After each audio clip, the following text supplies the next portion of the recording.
Coming up on Mountain News this morning, a group of protesters in Floyd County demand answers in the wake of a woman's death, which may have involved foul play.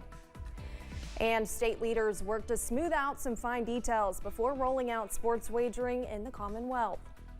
Dedicated to Eastern and Southern Kentucky, this is WYMT Mountain News This Morning. Good morning, I'm Olivia Calfee. We are coming up on 5 a.m. on June 21st.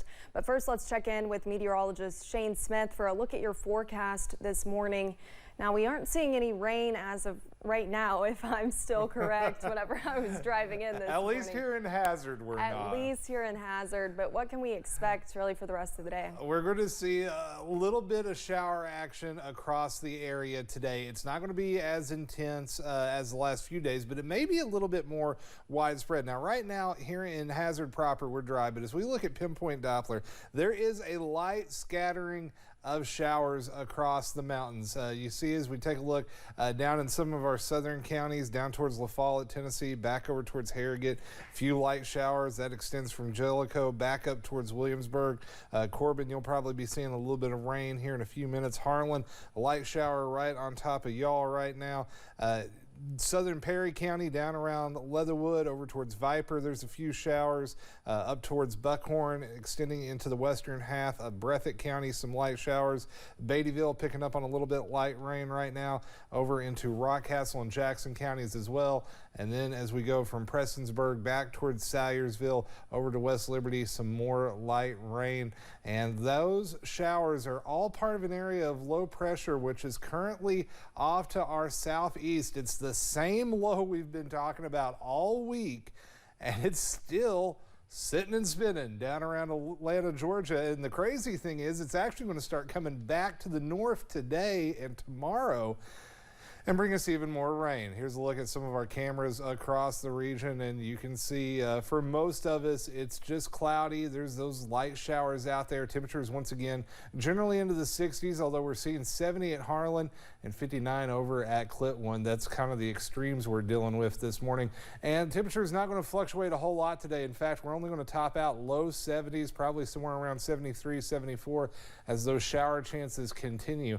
But I do have some good news, Olivia. There is at least a little bit of drier weather, relatively drier weather, heading our way for the weekend. We'll talk about that here in a few minutes. That is definitely great to hear. Thank you. Protesters made a path along the streets of Prestonsburg on Tuesday for a demonstration to demand answers. The protesters chanted "Justice for Amber" through the Star City in honor of Amber Spradlin, who was killed in the Martin community Sunday. Her friends, loved ones, and community members say she loved the town and its people, but they believe her trusting spirit contributed to her death. So they want her story shared as they wait for answers, warning the community her killer is among them. I just hope that it raises awareness, to not trust everybody that you're around and just be more cautious. Her loved ones say they are not trying to impede any progress for law enforcement by demonstrating, just making sure her name continues to be heard until her murderer is charged with the crime. One person is dead after a crash in Pike County. Kentucky State Police responded to the collision on State Highway 292 near Belfry just before 10 on Sunday night. During the investigation, troopers discovered 35-year-old Jacob Walls of Turkey Creek was driving a Honda Rebel motorcycle when he failed to stop at a red light and collided with an SUV. The SUV was being driven by 24-year-old Brianna Spence of Matewan, West Virginia. Walls was taken to Tug Valley ARH, where he later died.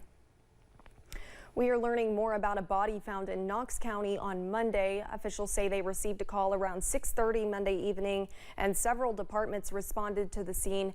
The Knox County Coroner's Office was also informed, and he responded to the area as well. It is believed that the body found belonged to a man who was from the Gray community who went missing last month. The cause of the death and the person's name has not been released. The body was sent to the medical examiner in Knoxville, Tennessee for an autopsy. An Eastern Kentucky doctor is giving up their license to practice. The Lexington Herald Leader reports Breathitt County doctor Pablo Merst was accused of issuing prescriptions while out of the country. The allegations follow an investigation by state authorities during the summer of 2019. Merst agreed to give up his medical license but denies any wrongdoing. In addition to losing his license, he must pay a fine of more than $6,000 to cover the cost of his case. The parties who sued the state of Kentucky last year over the near total abortion ban is asking a judge to dismiss the case. Planned Parenthood and EMW Women's Surgical Center filed the motion Tuesday. They say they moved to dismiss this case because the state Supreme Court issued a, quote, extraordinary ruling that took away healthcare providers' ability to defend the rights of patients upending decades of precedent, end quote. The providers sued to challenge the constitutionality of the state's trigger law. The law went into effect the moment the U.S. Supreme Court overturned Roe v. Wade. Abortion rights groups say the legal fight is far from over. They say the strategy will now focus on having a legal challenge come from pregnant women being denied abortion services. Attorney General Daniel Cameron released a statement last night saying in part, quote, today is a reminder that every life deserves to live. As a result of our efforts, I am proud to say that the elective abortion industry is out of business in Kentucky and their inhumane practice remains illegal in our Commonwealth, end quote. Kentucky state leaders are working on new rules before rolling out sports wagering in the Commonwealth. The state legislature made sports betting legal during this year's session. Kentucky joins 36 states where betting is allowed, and now regulators are looking at other states for advice. The Kentucky Horse Racing Commission says it's in discussions with other states about the successes and problems they've had. The commission's chairman called it an exciting time. All of this groundwork was in preparation for drafting the administrative regulations that will govern sports wagering. And we can report progress there too. Initial drafts have been shared with our licensed associations and industry stakeholders and will be available for public review at khrc.ky.gov in the next few weeks. Sports betting was passed with the exception of revenues bringing in $23 million a year. The KHRC also announced it will be expanding their staff to handle sports gambling. In the wake of recent violations, the NFL has set 6 new rules to prohibit gambling on football by players. Under new rules announced Tuesday, players will not be allowed to bet on NFL games or allow someone to place bets for them. They will not be allowed to gamble at the team facility or while traveling or staying at a team hotel. Players will be prohibited from sharing inside information with anyone or even entering a sports book during the season. Finally, NFL players will not even be allowed to play fantasy football. NFL rookies will be required to attend mandatory training on the new rules. The crackdown comes after several players have been disciplined for gambling. Thanks for getting your day started with us here on Mountain News this morning.